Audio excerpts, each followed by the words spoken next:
¿Sabes si estamos de acuerdo? Jurado utilizador, de acuerdo, positivo. Ya. Segundo caso. Hombre de 65 años con más fiebre de la arteria cerebral media izquierda, hace 6 semanas, con una convulsión no provocada. ¿Para un mujer? Sí, es una confusión. ¿Por qué? Porque tiene una lesión del cerebro y está tiene una convulsión no provocada. Una lesión provocada más una, Lesión cerebral. lo cual significa riesgo de recurrencia. Más del 60%. Fernanda va a ser la jueza de las mujeres y Sacha de acuerdo, sí, ya muy bien. Vale, empate, la primera round, 4. Vamos, seguimos. Exámenes auxiliares entonces. ¿Qué exámenes auxiliares necesitamos? Bueno, lo primero es que el diagnóstico es principalmente clínico, ¿ok? En mi epilepsia sigue siendo clínico.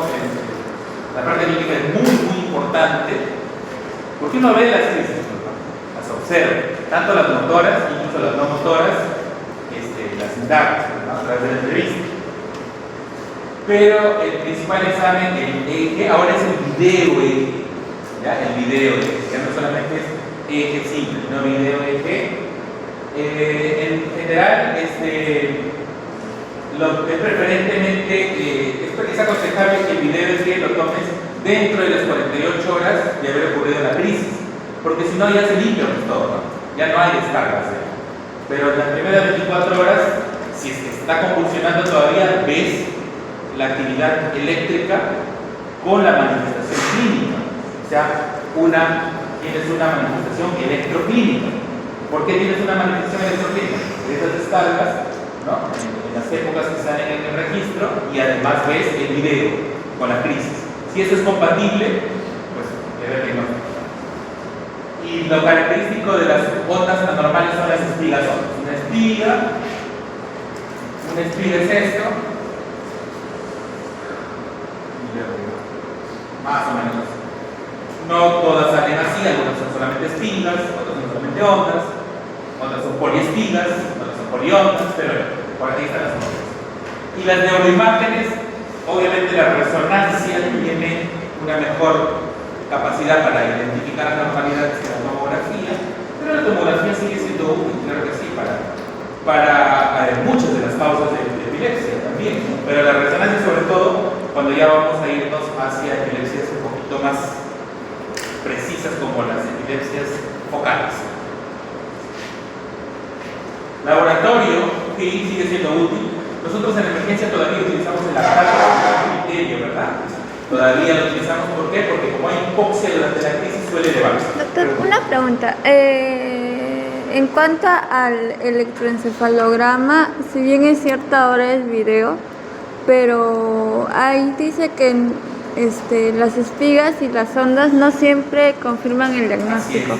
Entonces, si no siempre aparece, porque no siempre van a aparecer, ¿cómo descartaríamos o confirmaríamos eso?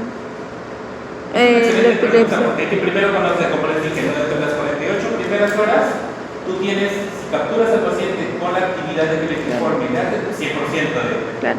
de utilidad. Pero no habiendo crisis en las crisis, en las primeras 24 horas llegas a un 70% de probabilidad de detectar. A las 48 horas ya baja un 60 hasta un 50%. Luego de las 48 horas ya baja mucho, por debajo del 50%, pero no quiere decir que no aparezca. Es cierto que hay actividad, o sea, hay pacientes que tienen epilepsia y están con actividad nula. Claro. ¿No? ¿Por qué? Porque están en el periodo imperital. O sea, la epilepsia tiene periodos, ¿no? Tiene periodo ictal, interictal, preictal, posictal. Entonces depende de dónde lo agarres, ¿no? Los periodos interictales suelen ser normales, pero a veces tienen sus excepciones. Por eso es que no solamente un evento, hay que hacer de varios, a veces hay que hacer de varios. Y hay que considerar un factor. Si ya le colocaron tratamiento, pero no es tan fácil, sí, no es tan fácil de detectar. Maestro, por favor.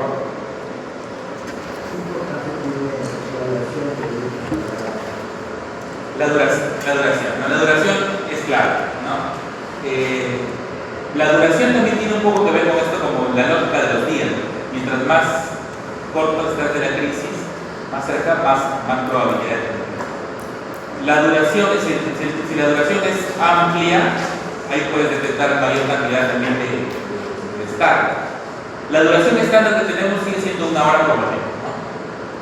Menos de 1 hora, nuevamente, bajas mucha la probabilidad de encontrar crisis. Luego también tenemos otro factor, que es el tiempo, ¿no? 1 hora, a veces preferimos que sea 4 horas, ¿no? A veces preferimos que sean incluso videos continuos, ¿no? Los pacientes que están en las UCI, por ejemplo, video de continuo. Es muy variable el tiempo. El otro también es los factores, ya cuando uno hace electro, hay estimulaciones que uno le hace, maniobras que uno le hace de activación para sacar las crisis en el paciente. Por ejemplo, la respiración rápida, la fotoestimulación, la hiperventilación, la deprivación del sueño. Aunque ahora ya no se recomienda mucho hacer eso de la deprivación del sueño, pero era un factor, ¿no? Y la fotoestimulación también. Pero sí, lo del tiempo hay factores que incrementan. ¿Hay algún dato adicional con respecto al tiempo también? Muy bien. Sigamos. Epilepsia focal. Decía, ¿no? Ahí están las onditas. Un piquito y una pegada. Eso es focal. ¿Por qué es focal? Porque no está repartido pues, en todo. Tú tienes acá y tienes un reflector, ¿no? Generalizado, ¿no? O sea, se reparten todos los canales, de todos los lados del cerebro. Bueno, la calota que representa área cerebral. Neuroimagen.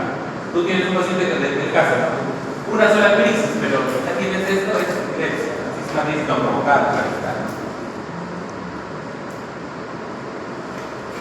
Resonancia, lóbulo temporal, esclerosis del hipocampo. Una causa muy frecuente de epilepsia del lóbulo temporal.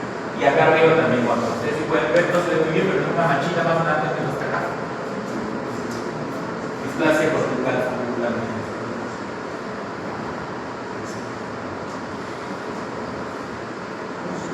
Sin embargo, sigue siendo, les decía, la parte clínica muy importante. Tanto es así que ahora utilizamos los recursos pues, de teléfono, ¿no? Las cámaras. Antes era más difícil, pero ahora aconsejamos mucho que las personas que viven con el paciente con epilepsia los graben cuando tiene la crisis, ¿no? Les hagan una toma, les graben, ¿no? y eso que nos dé un soporte a nosotros, porque muchas veces tienen que solamente tener la oportunidad de que nos cuenten nada más. Entonces también tiene su utilidad muy importante en este caso. Taxonomías. Esto ha cambiado mucho. Miren, hay 1, 2, 3, 4, 5, 6 clasificaciones de epilepsia. 6 clasificaciones. La última el año 2025, ahora nada más. El histórico es ese. Han ido cambiando. La más fácil de todas era la del 70.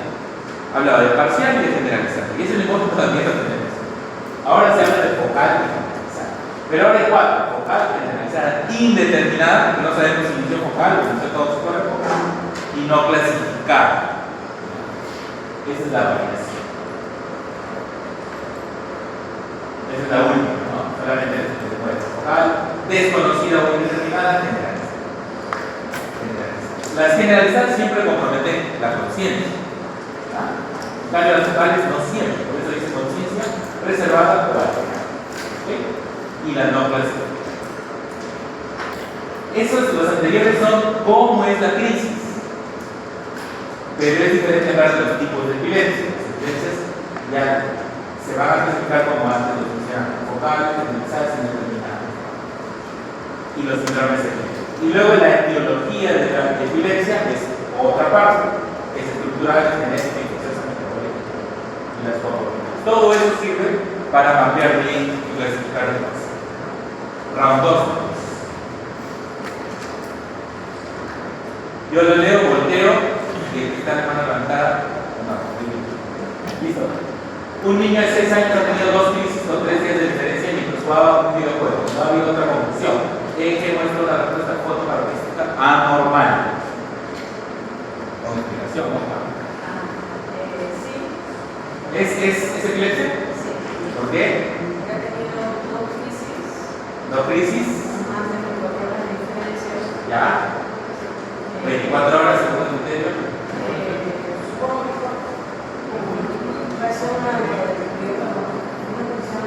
¿Y cómo corroboras que el videojuego es una posible factor?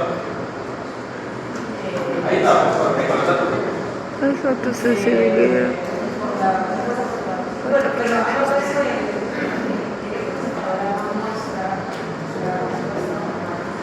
Foto para qué? Por la luz. Sí, hay como un 10%, 20% de epilepsias que son sensibles a la luz, ¿no? La fotosensible. También el videojuego, ¿no? Un cambio rápido de contraste. La cosa no es la luz en sí, sino es el cambio, ¿no? El cambio rápido. Y justo se corrobora por ahí, punto para los damas. Seguimos. Un hombre de 2 años tuvo crisis con espasmos faciales al dormir a los 9, 10 y 14 años. No ha tenido ninguno más desde entonces. El eje a la edad de 9 años mostró espinas centrotemporales. Los medicamentos se establecieron a los 16 años. ¿Es crisis o no es crisis? ¿Es epilepsia o no?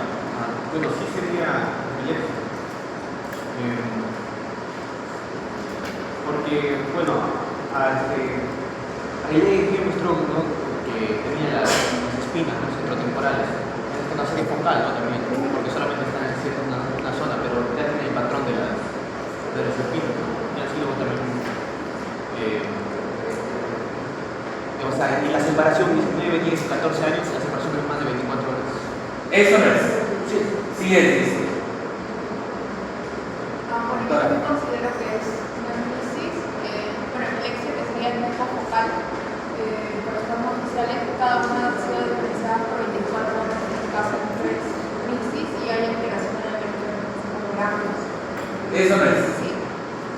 A ver, maestro, por favor. No, pero ya, a ver, ¿a quién lo hace falta? Los dos dicen.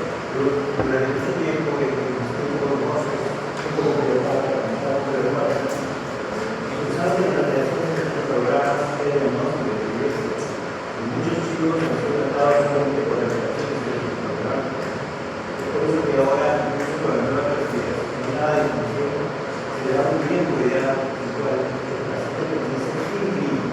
El electro solamente es una cosa funcional y es un número de apoyo que no define un número. Entonces, al momento no es una epilepsia. No es una epilepsia. ¿No? Al momento no es una epilepsia. Por el tiempo que pasó. Claro, 16 años tienes 22, 6 años ya sin crisis. O sea, sin ninguna manifestación, espasmos faciales al dormir. 9, 10, 14. Solamente con espasmos faciales. ¿Cuánto tiempo tiene que pasar? ¿Cuánto tiempo sin medicamentos? Sin medicamentos, eso lo vamos a conversar en un punto de ya desde al momento ya no está como una epilepsia. ¿Por qué? Porque ya pasó mucho tiempo. ¿Cuánto es el tiempo? 5 años. Pero su última crisis no fue a los 14 años. Pero sí, Desde el 22. 19 Son 8 años. Desde la última crisis. Además, como dice el maestro, no es compatible los espasmos faciales, solamente los espasmos faciales, con espinas centrotemporales para que sea considerada una crisis. O sea, una epilepsia. Eso ya es un poco más de detalle. Podríamos denominarlo como una epilepsia de los ojos. Tuvo epilepsia y ya se supo. Podría ser que en su momento se haya podido considerar. Sin embargo, yo también estaría de acuerdo con el maestro Romero. O sea, yo creo que estos espasmos faciales, por sí solos, no son necesariamente una manifestación de epilepsia, ¿no? Y no necesariamente son compatibles con estas espinas intratemporales como con la fisiología. Ya, entonces, en el primero sí, le vamos a dar curso a la chica. En el segundo, va ganando las chicas. Etiología. Ya, unas palabras de etiología, ¿no? La mayor, bueno, aunque esto ya es un dato un poco antiguo, 2007, pero sigue siendo una buena cantidad de proporción de pacientes que no tienen la difícil de causa. Sin embargo, la enfermedad cerebrovascular, loco, delatonismo crónico, tumores, traumatismos, etiologías más frecuentes de la crisis. En este seguimiento. También hay causas genéticas. Estas generalmente están muy asociadas a síndromes. Y por edad, 25-40 años, traumatismos, drogas, tumores, daño cerebral, malformaciones, 41-60 tumores, mismo traumas, mayores de 60 enfermedades cerebrovasculares, entonces cambia también con la edad. Fármacos que pueden generar crisis y que serían por lo tanto provocar antidepresivos, los principios antipsicóticos, los más activos son los norfloxacina, allopurinol, psicoestimulantes, anfetaminas, anestésicos como la ketamina, antiarrítmicos como la metformina, opiáceos, antimicrobianos, la imipenem, ciprofloxacina, todavía lo utilizamos, antineumáticos bastantes. Round 3, seguimos, concurso. Hay veces con nota, ¿no? Los que ganan tienen un punto más para el grupo varones y un punto más para el grupo mujeres.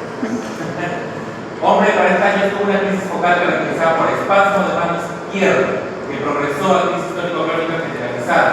La resonancia muestra una probable excitación en el hombro frontal derecho. El eje muestra espinas cervicales frontal derecho. Una sola crisis. Eso es. Sí es. Sí es. ¿Por qué? Porque presenta una crisis focal Ya, y sí. a mismo muestra una lesión, en este caso. Lesión. Y lo que también sería la muestra en lo que sería el electroencefalograma. Y el electroencefalograma. Riesgo de recurrencia de una 60%. Segunda definición de las operativas. Una sola crisis más riesgo de recurrencia más sustancial por imagen o por electroencefalograma. Fernando, ¿estás de acuerdo? Tres. Caso 6. Hombre de 85 años tuvo una confusión focal a los 6 años y otra a los 8 años. Eje, barrayas de sangre, historia familiar no arreglaron nada. Recibió medicamentos desde los 8 hasta los 10. Luego se descontinuaron. No ha habido más confusiones.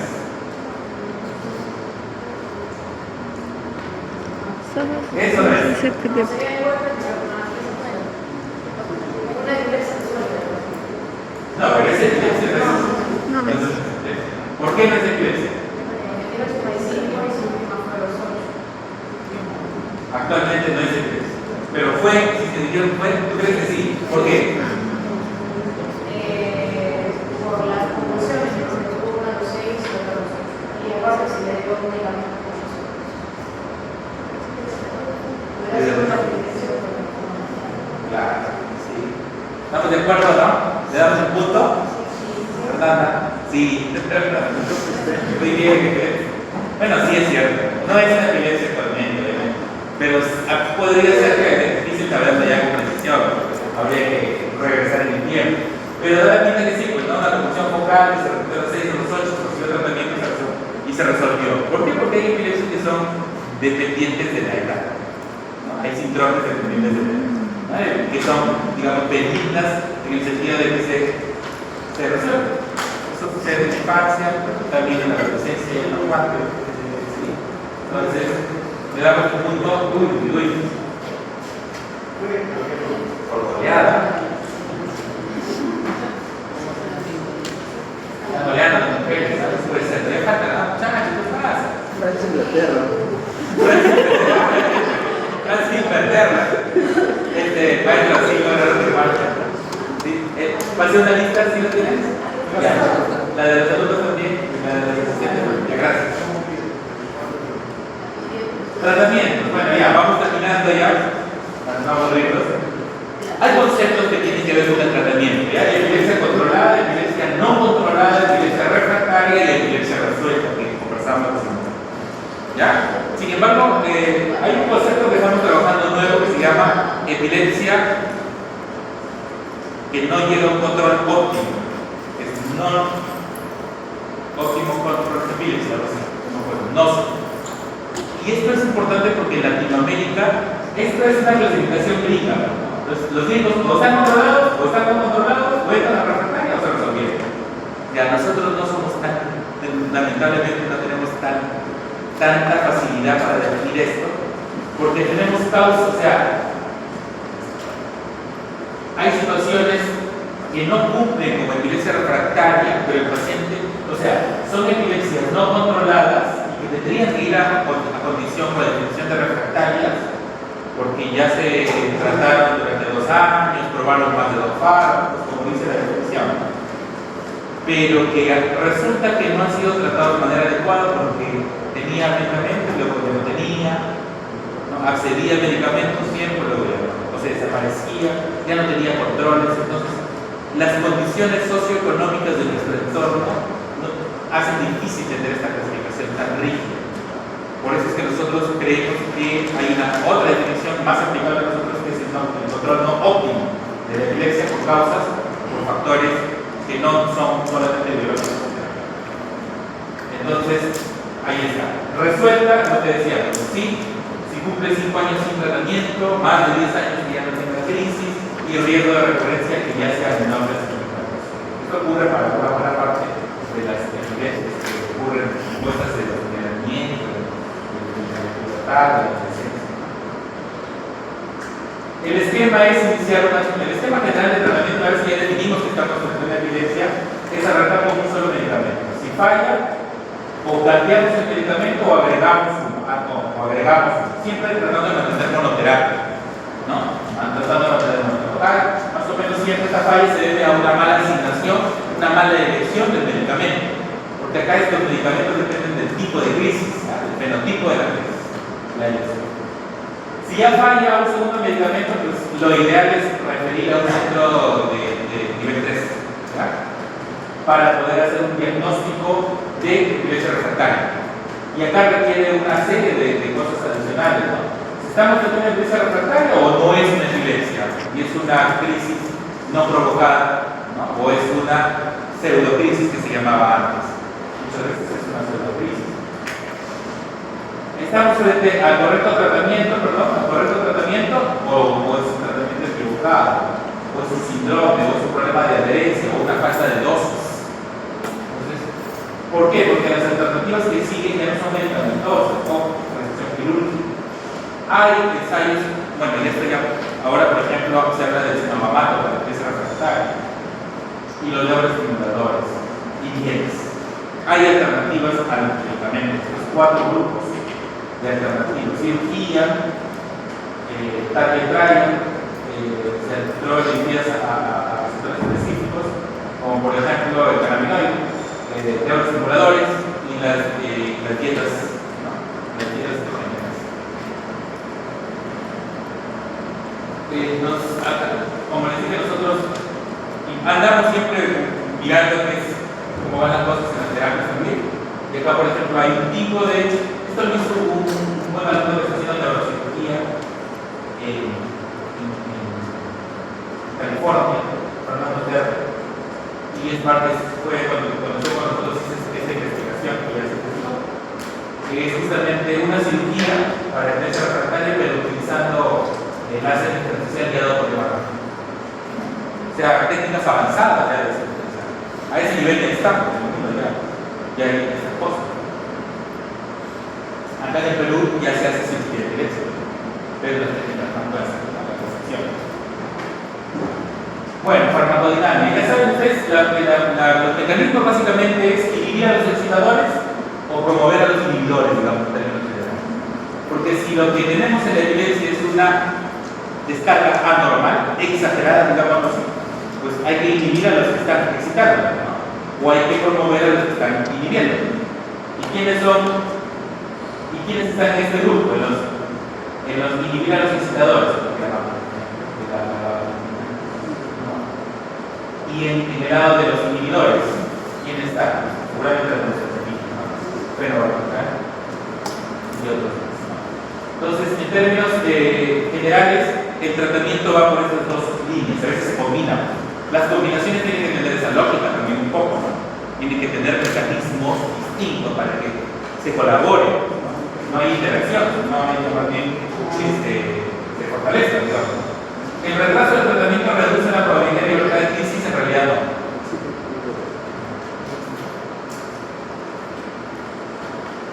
No es tanta la diferencia del inmediato al diferido. Sí hay una diferencia allí en el tiempo, pero ambos van a tener menos. Miren, el tratamiento inmediato igual a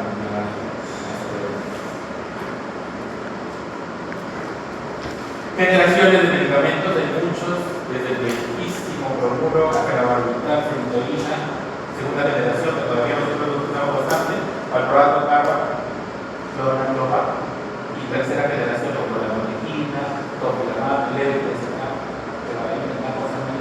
Y por acá se da una cuarta generación que está el cenobamab, que está famoso el cenobamab, entre otros, que son parte de los éxitos. La búsqueda del tratamiento no solamente está en reducir o tolerar las crisis, también es en no producir efectos colaterales que sean muy fastidiosos para el paciente, no impactar en su calidad de vida, de que no se tenga abandonado el tratamiento, ¿no? Entonces todo es equilibrado. Los efectos adversos, ¿por qué? Porque los efectos adversos impactan en la calidad de vida. A más efectos adversos, menor calidad de vida. Esta correlación inversa. Enfoque según fenotipo. El tratamiento va según fenotipo. Básicamente les voy a mostrar rápidamente esto. Focal, miren, hizo focal, carbamazepina, la motequina, la levetiracetam y oxalo como primera línea de tratamiento. Luego vamos a los bipolinar. Pero para que se den cuenta que esto está en función de las inicios, de la forma como inicia la crisis epiléptica, focal. También se puede agarrar con el valproato, generalizadas, valproato. Pero también carbamazepina, la motequina. Ausencias, esto es succinil y valproato. Felizmente tenemos valproato, pero no tenemos, pero también la mioclonías, valproato. Pero también se podría agregar la de que no dar tantas ausencias como mioclonías. No dar carbamazepina porque aumenta las ausencias. Igual en la mioclonías, no dar carbamazepina. Ni carbo ni oxalo. Acá hay una clasificación un poco más resumida. Las que son más específicas son estas que están arriba. Carbamazepina, fenitoína, la carba, las de amplio espectro, o sea, que se cogen focales y generalizadas, ácido valproico, benzodiazepinas, fenobarbital, la molécula. Las específicas, esto es similar a las otras. Aunque no funcione nada. ¿Cómo me acuerdo? Acrónimos. Bueno, ¿cómo me acuerdo ahí? Para generalizar esa focales que generalizan. Andar calado. ¿Qué significa? Carba, ácido, ¿cuáles son para todos? No pierden. Se regalan con todos. Todas las cosas. Todos los que ácido valproico, la mano. Ácido valproico, cuidado con los gestantes, mujeres en enfermo, mejor darlo. ¿Cuál no es para todos? Ya saben, esto es succinila para las ausencias. Carba y esta no es para todos, ¿por qué? Porque se puede incrementar tanto las ausencias como las mioclonias. Malformaciones, ¿quiénes son las más peligrosas, digamos? Ácido valproico, mucha malformación congénita. Carba, está más abajo, no van a evitar también. Lamo y es. Por eso elegimos lamo, generalmente mujeres en los comorbilidad. El epiléptico no llega solo con epilepsia, no siempre, algunas veces sí. Pero si llega con epilepsia y migraña, pues ácido valproico lo evitar, pero no también. Depresión, buscar la motequina, puede ayudar, ansiedad, la valentina, y así uno va que quiere. Dolor neuropático, también la regalina, una neuralgia va a causar. Entonces también ayuda un poco a considerar la comorbilidad, ¿no? Sobre las oportunidades, cómo andamos en el cuidado de los pacientes de manera integral. Hay más, también hay una publicación que hicimos, porque tenemos las limitaciones, ¿cierto? Lo que les decía. Nosotros no solamente tenemos estos 4 tipos, sino tenemos epilepsias que no tienen un óptimo control por factores que no son biológicos, de resistencia solamente, porque porque la epilepsia resistente es principalmente biológica la causa, pero hay otras etiologías que son de orden socioculturales que se transforman. Round 4, para acabar. Caso 7. Mujer de 70 años tuvo convulsiones no provocadas a los 15 y 70 años. ¿En qué barra de no tiene nada especial? A ver, no es. O sea, no es ¿Por qué? O sea, tiene hay como decir, no, el evento, pero no hay uno seguido de menos de 5 años. Ya. Y tampoco el historial no muestra que tuvo lesiones, que pueda aumentar el riesgo a volver a tenerlo, o no entra un síndrome epiléptico. Tampoco en su EEG, que es el encefalograma, no muestra tampoco nada especial, y bueno, en su historia familiar, o sea, no tiene tampoco un componente genético que provoque esta condición. Sí. ¿De acuerdo, Santi? Sí. Positivo, ¿verdad? Una crisis es como el dicho es una golondrina, no hace esperar. Una sola crisis, no hace esperar. No, pero son dos crisis, sí, pero tiene razón. Están demasiado separadas. ¿Cuánto es demasiado? Ya, eso todavía es tema de debate, pero es un año, lo que más o menos el consenso dice. O sea, la crisis no debería estar tan separada después de un año. Usted tiene cuánto? Una de los 15, de los 70, 55 años después. Ambas se consideran crisis únicas. La de los 15 años, que sería lo que ocurre realmente, sería o no sería, y la de los 70 años sería una primera crisis sin amarrar, sin ningún dato adicional que me haga pensar en que tiene un riesgo de recurrencia mayor de 60%. Entonces, punto para los varones. Y se recupera. ¿Ya? Vale, ¿y lo más? A ver, empate. Hombre de 20 años ha tenido 3 episodios no observados durante 6 meses, que consisten en miedo repetido, en dificultad para hablar y necesidad de caminar. No refiere pérdida de memoria de los episodios, no hay otros síntomas. Él no tiene factores de riesgo de epilepsia ni confusiones previas con eje y resonancia magnética normales. No tiene, es una crisis. Levanta la mano, nadie tiene mano. Lea, revise, analice, haga cálculos, saque su ChatGPT.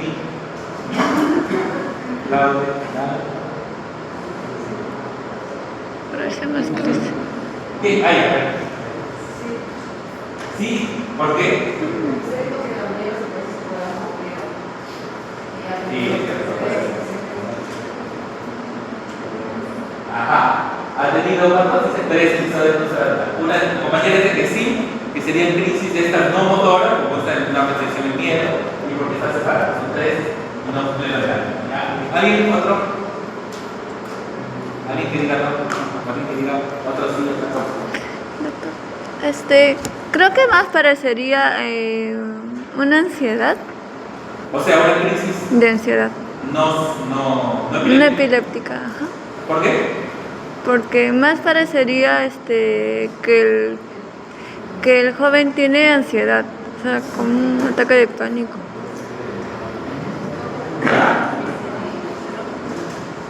¿Okay?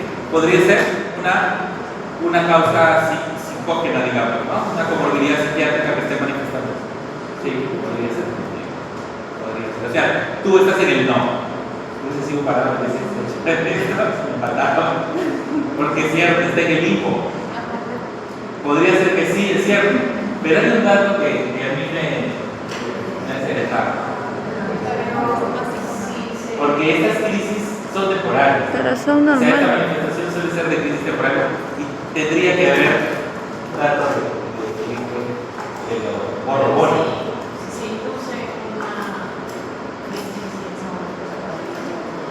¿Cómo? O sea, si se induce, no sé, Pero sería provocada. Y si sale, no, pero ya dice, asumamos que se hizo con todos los parámetros y no salió nada. Asumamos que se hizo con todos los parámetros y no salió nada. Y además, la resonancia magnética también nos dice que no hay nada. Asumamos que se ha realizado bien. No es epiléptica. Porque sí, estas crisis se puede haber evidencias con estas crisis, sí, pero generalmente son